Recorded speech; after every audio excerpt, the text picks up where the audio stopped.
O Senhor esteja convosco. Ele está no meio de nós. Proclamação do Evangelho de Jesus Cristo segundo Lucas.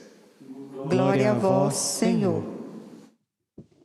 Naquele tempo, Jesus contou aos discípulos uma parábola para mostrar-lhes a necessidade de rezar sempre e nunca desistir, dizendo: numa cidade havia um juiz que não temia a Deus e não respeitava homem algum.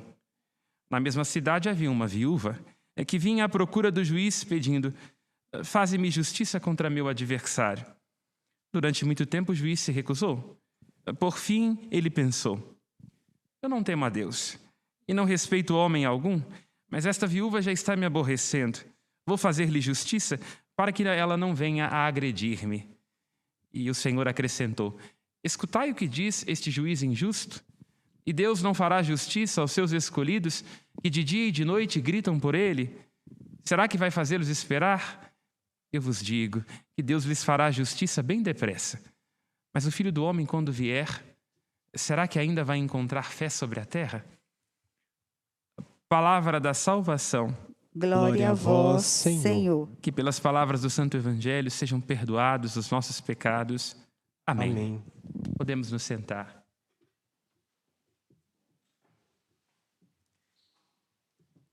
Meus irmãos e minhas irmãs, mais uma vez manifesto a alegria transbordante de recebê-los nesta casa para rezar neste sábado. Todo dia em que nós podemos rezar e que celebramos a Eucaristia, que nos deixamos alcançar pela graça de Deus, é um dia que o Senhor fez para nós. A Escritura tem sempre esta delicadeza de nos ajudar a entender que o Senhor faz dias para nós. E estes dias que Ele faz para nós são dias de experimentar a sua graça, de nos deixarmos alcançar pelo olhar dEle e pela graça dEle. Só nos resta sermos alegres, né?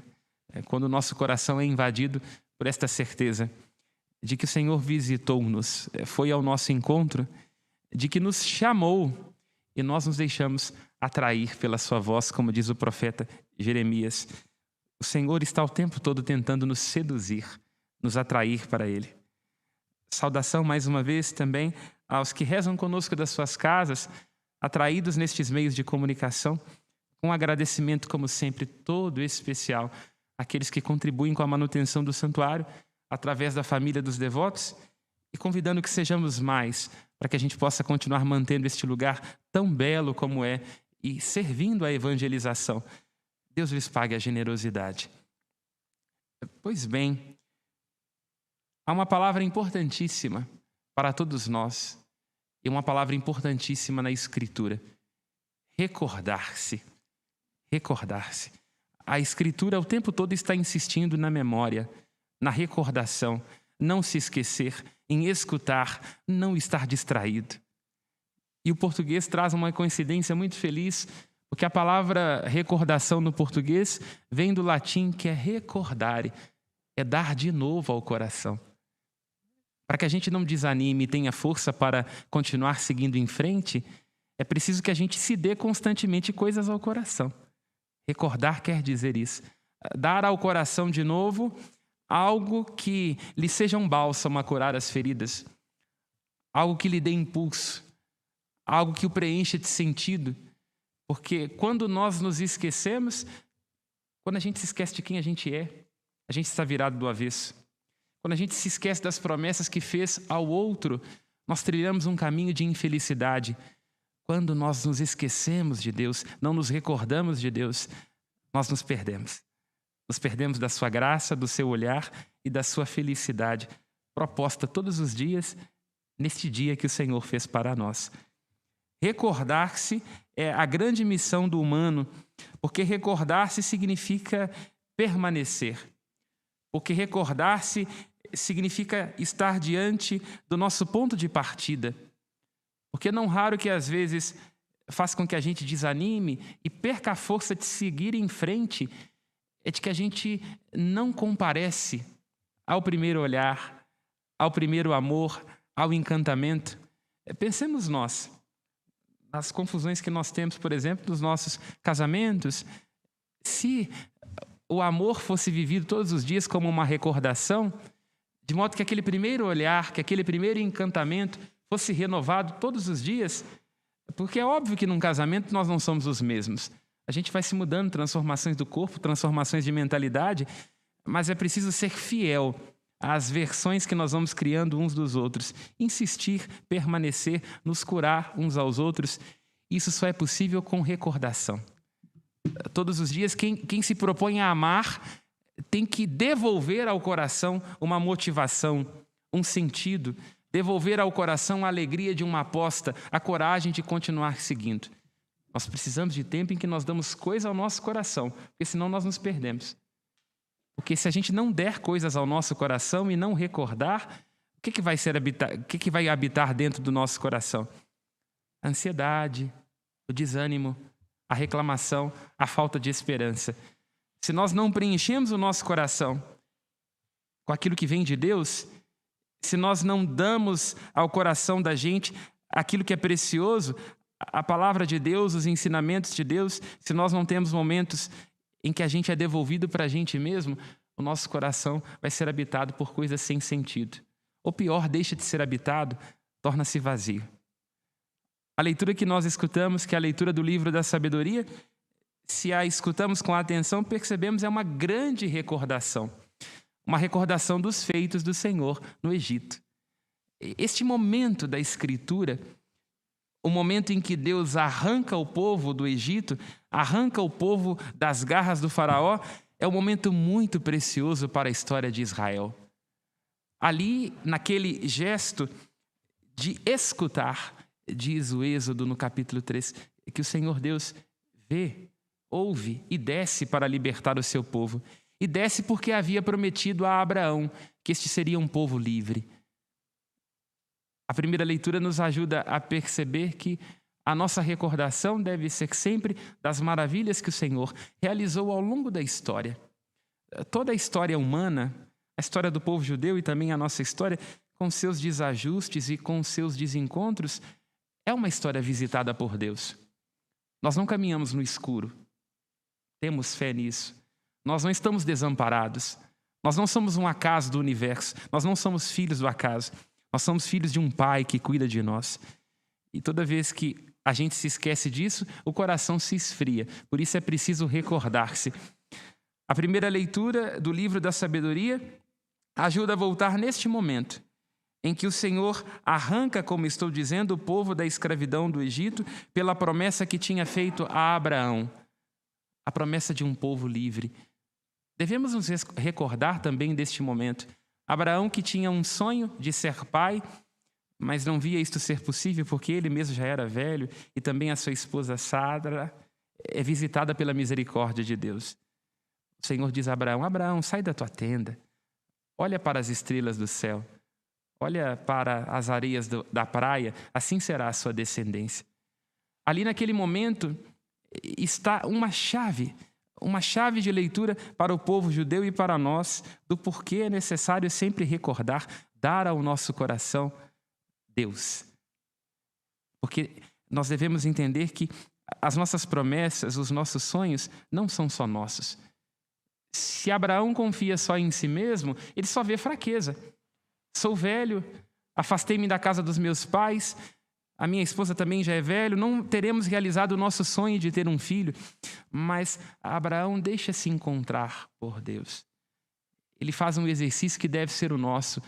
Lá onde a gente estiver angustiado por sentirmos que os nossos sonhos não estão sendo correspondidos, lá onde o coração estiver aflito, à busca de uma resposta, é preciso colocar os nossos sonhos dentro do coração do nosso Deus. Porque nos ajuda a entender a Escritura. É Ele quem cuida de nós. É Ele quem providencia. Ele é o Senhor das maravilhas. Ele é a força da nossa fraqueza. Ele é capaz de ir onde nós não podemos com as nossas aptidões, com a nossa capacidade.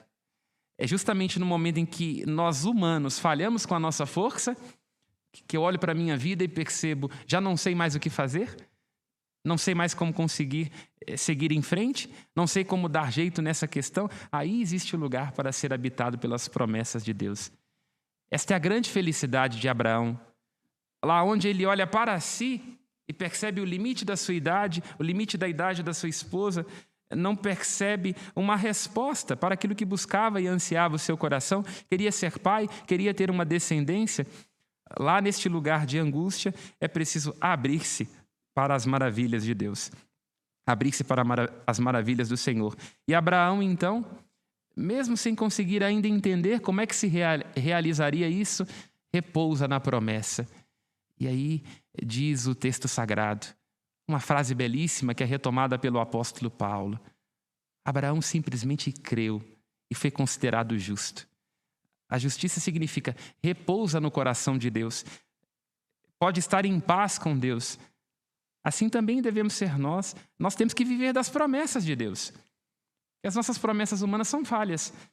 Eu prometo para vocês aqui uma coisa agora e da porta para fora eu digo, não foi bem isso que eu prometi, né? Prometi lá dentro, mas agora mudou. Quer dizer, nós humanos, a nossa marca humana é a infidelidade. A gente promete uma coisa e não dá conta, a gente se propõe e logo desanima, mas a Escritura nos ajuda a entender que Deus é fiel. Ele é fiel às suas promessas. Não pode enganar-nos, nem se enganar. O Senhor honra aquilo que disse, e esta é a alegria cantada no livro da sabedoria. Honra a promessa feita a Abraão, honra a promessa que é feita ao povo e lhes arranca do Egito. E diz o texto que o Senhor vem no silêncio da noite. Quer dizer, é uma maneira metafórica de dizer que o silêncio da noite quer dizer o momento onde nada pode se esperar de novo, né? O povo já muito conformado com a sua escravidão, já desanimado de que pudesse haver uma resposta, e diz que a palavra do Senhor entra no silêncio da noite. Quer dizer, é preciso que a gente deixe que a palavra de Deus entre nas sombras dos nossos corações e que seja a luz. A luz do Senhor, a força do Senhor, a esperança do Senhor deve invadir os nossos corações. Disse que vem do alto como um guerreiro impetuoso e que leva um decreto irrevogável, quer dizer, leva a certeza do cumprimento das suas promessas. E aqui no versículo 19 da segunda leitura, ajuda-nos também a recordar de um outro momento importante das Sagradas Escrituras, que diz que esta palavra do Senhor vem em direção à criação. É uma palavra, então, que é capaz de recriar. É uma palavra que é capaz de recriar. Quando nós nos recordamos de Deus, permitimos que a sua palavra aqueça de novo o nosso coração. Quando nós conseguimos entender que as dificuldades da vida são uma travessia, a gente experimenta a dor e a dificuldade não como uma ocasião de se afligir e se desesperar, mas como um parto. É isso que a Sagrada Escritura está ajudando cada um de nós a entender. A dor sem Deus é desespero. A dor sem Deus é fraqueza. A dor sem Deus é aflição. Mas a dor com Deus pode ser um parto. Quem é mãe entende o que isso significa. Aquela tensão, né? Ali no momento em que a criança está prestes a nascer, a dúvida, a incerteza, toda aquela efervescência dos hormônios, a aflição que é natural, mas ao ter a criança nos braços, tudo aquilo desaparece. Nós também devemos ver as dificuldades e as angústias da nossa vida como partos. Onde estiver muito difícil, angustiante, e que o coração estiver tentando, contrair-se, fechar-se, tornar-se amargo, reclamar, é preciso recordar, dar a Deus dentro desse coração para que o coração se dilate, porque algo novo pode estar querendo nascer dentro de nós. Algo novo pode estar querendo nascer dentro de nós. Gosto de uma frase de um escritor chamado William Blake. Ele diz assim, olha, o prazer até engravida, mas é a dor que faz parir. Todos nós, todos os dias, temos que perguntar assim, olha, o que é que Deus deseja transformar de novo dentro de mim? Essa dor, essa dificuldade, esse desconforto é um chamado a fazer o quê? Onde é que eu tenho que me tornar maior do que mim mesmo? Onde é que eu preciso deixar que Deus, com a sua palavra, recrie a minha vida? Recrie a minha história? Recrie os meus sonhos? Me ajude a ser alguém novo? Onde é que eu preciso deixar-me visitar pela palavra do Senhor? Recordar-se do Senhor nos ajudará a encontrar esta resposta. É dizer, trazer ao nosso coração as maravilhas daquilo que o Senhor realizou. A sua salvação em nossas vidas, a consciência, meus irmãos e minhas irmãs, é isso que está enunciado na primeira leitura, de que o Senhor é capaz de fazer das situações de morte, é capaz de fazer das sombras vida, luz. Esta é a promessa dele. Quer dizer, lá onde não houver esperança, lá onde tudo estiver escuro, é preciso que o Senhor seja a luz. Lá onde não houver caminho, é preciso que a gente permita que a graça de Deus faça fendas. Lá onde estiver difícil este parto do casamento, do cuidado dos filhos, o parto da dificuldade no trabalho, o parto das aflições com alguém que nos machuca, é preciso deixar que a graça de Deus nos renove. Espírito do Senhor que continua na história, consertando as burradas que nós fazemos. Esta é a nossa confissão de fé. Nós, homens, quando nos esquecemos de nós mesmos, da palavra de Deus e da vontade de Deus, nós nos perdemos. É preciso sempre de novo, como uma criança que acabou de fazer besteira, aproximar-se do abraço do Pai, recordando-se do seu amor, que nos faz sempre voltar para casa, para que Ele seja a consertar os nossos desajustes. Queria terminar esta reflexão com um olhar sobre o Evangelho. Porque o Evangelho traz para nós um sinônimo de recordação das maravilhas do Senhor, que é o sinônimo da fé. Cristo termina o Evangelho fazendo uma pergunta: será que quando o Filho do Homem voltar, ainda haverá fé sobre a terra? Eu não sei vocês, mas eu também tenho a sensação de que a gente está crendo menos, não é? De que nós estamos num tempo de falta de esperança, não é? De que tem nos faltado amor, generosidade, paixões desinteressadas, entrega de vida, partilha de alma, fidelidade. Cristo já disse que todas essas coisas aconteceriam. Mas Ele nos ajuda a entender com esta parábola, bem dizendo assim, olha, os juízes do mundo, os magistrados, e Ele conta o exemplo de um no capítulo 18 que nós lemos no Evangelho. Um juiz injusto, por incômodo, sentindo-se incomodado com a insistência de uma viúva, se inclina a fazer algo para ela, quase que dizendo, olha, é melhor resolver esse negócio antes que essa mulher me bata, ou faça alguma coisa comigo. E Ele nos ajuda a entender, quanto mais o vosso Pai que está nos céus. A gente não pode se esquecer de que Deus cuida de nós e que é nosso Pai e de que nos ama. Nós não podemos nos esquecer daquilo que recordava-se sempre Abraão. O Senhor é a razão da nossa promessa. Ele é o fundamento da nossa esperança. Nós não podemos nos esquecer que o Senhor é que faz brotar da morte vida, que se fez o povo de Israel atravessar o Mar Vermelho a pé enxuto, também nos preservará. Esta confiança em Deus, fé em Deus, recordar-se de Deus é que traz ao nosso coração a paz de que tanto necessita. Nos arrisquemos, meus irmãos e minhas irmãs, a fazer essa experiência que aquela mulher, que Nossa Senhora fez, como recorda Isabel naquela passagem. Ela, a Senhora da Piedade, Isabel lhe diz, bem-aventurada, é você que acreditou, Maria, porque há de se realizar o que o Senhor lhe prometeu. Tenhamos nós confiança neste Pai, neste juiz de misericórdia, nesse Deus que cuida de nós. Finquemos o pé nesta esperança de que mesmo que a nossa vida conheça sombras, desajustes, dificuldades, aflições, nós temos um juiz, nós temos um Pai, nós temos um Senhor que cuida de nós e que há de nos fazer a sua justiça. E a justiça de Deus, meus irmãos e minhas irmãs, é aquela que traz alegria ao coração e paz para as nossas almas. Repousemos nesta justiça e, como Nossa Senhora da Piedade, recuperemos hoje a alegria de querer no Senhor, no Deus que é fiel. Louvado seja o nosso Senhor Jesus Cristo. Para sempre seja louvado. Façamos as nossas preces.